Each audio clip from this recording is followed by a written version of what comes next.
So we're in Madrid for the Transit Mapping Symposium, and behind me is the beautiful Atocha station, and just up the hill there is the site of the very first metro stations in this beautiful city. Let's go take a look. So we begin our journey at Sol. This was the southern end of the first line of metro, opened in 1919. And the marketplace here is very busy, and there are lots of building work starting. There's about to be a demonstration beginning behind me, so we can't necessarily get to what was the original entrance, but certainly this was the start of Madrid's great journey to expand into one of the world's best metro systems. This station, of course, has the great benefit of being named Sol with just 3 letters, to the great joy, I would imagine, of later metro map designers who only had a tiny little station name to fit into the text on the map. Moving down into the station and locating it on the geographic wall map to follow the proposed route on line 1, we can immediately see why Madrid is now the 3rd longest system in Europe, with 1 billion customer journeys a year.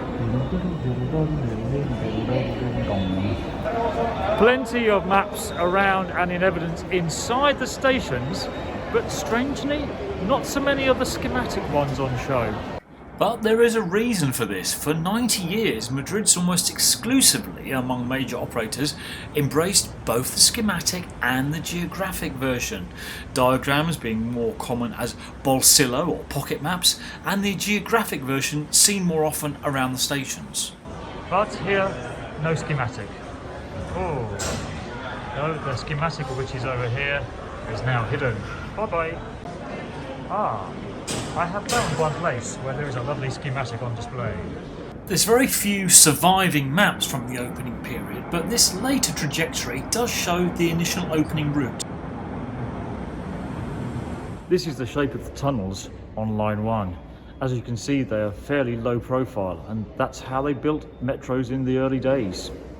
This was the end of the original first line of the Madrid Metro, Cuatro Caminos. This would have been the end of the line in 1919. We have seen these signs in some original photos, but this looks like a replica. It's certainly been remodelled, hasn't it, with its concrete column, with Cuatro Caminos engraved in the Helvetica, and the Metro logo inserted at the top. Very smart. Another interesting feature of some of these earlier stations, no map.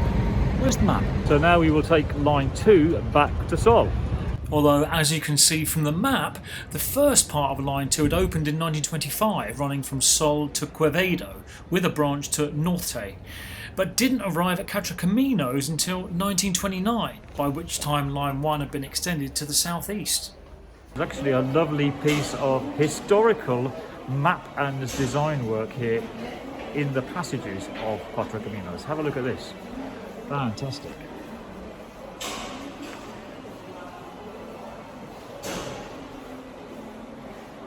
By 1936, the first section of a 3rd line had been added, and we have this amazing early schematic with a unique idea at the time of showing the correspondences.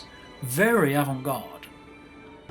Dated to 1945, this one includes both a geographic map and the highly stylised schematic, and this is the first one to show the 4th line and also to include the Metro's wonderful diamond logo. Love this quirky feature of Madrid and some other cities like Paris, where some stations are so close together you can look down the tunnel and see the next station's platforms. But this was a bit of a problem for one station, Chambéry. You can see from this 1950s map it was close to Iglesia, so when in 1966 the platforms on the line had to be extended, the station was shut. Luckily for us, the interior has been lovingly preserved by Anden Zero, and many of its maps and direction signs are still in situ.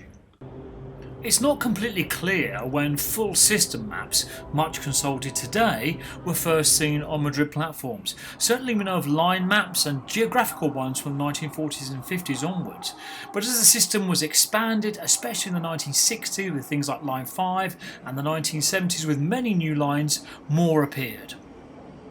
During the 1970s, there were several interesting variants on the geographic style of map.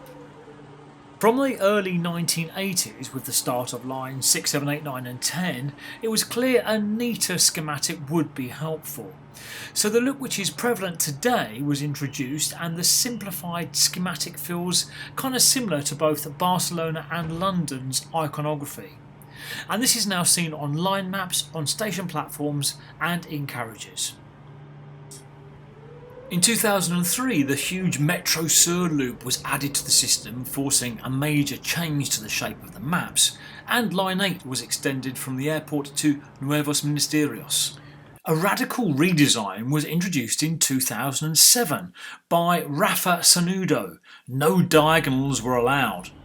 The portrait version was designed for pocket maps and for frames outside stations. The diagonals were brought back in 2013 when the familiar early 2000s look was reinstated, and the ticket zones were shown in grey. And this is the same basic design that is still in use today. Our friends in the transit map community have come up with several alternative concepts. Max Roberts, for example, gave Madrid his concentric circles treatment, a look attempted also by David Hayres. Roberts also applied his curvy look to the city, and transit map design king Jurkerovich spotted the access of commuter lines and also the odd feel of line 6.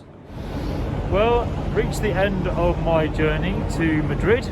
It's been absolutely wonderful to see the history of one of the most iconic transit maps on the planet, and hopefully you'll get to explore the city soon.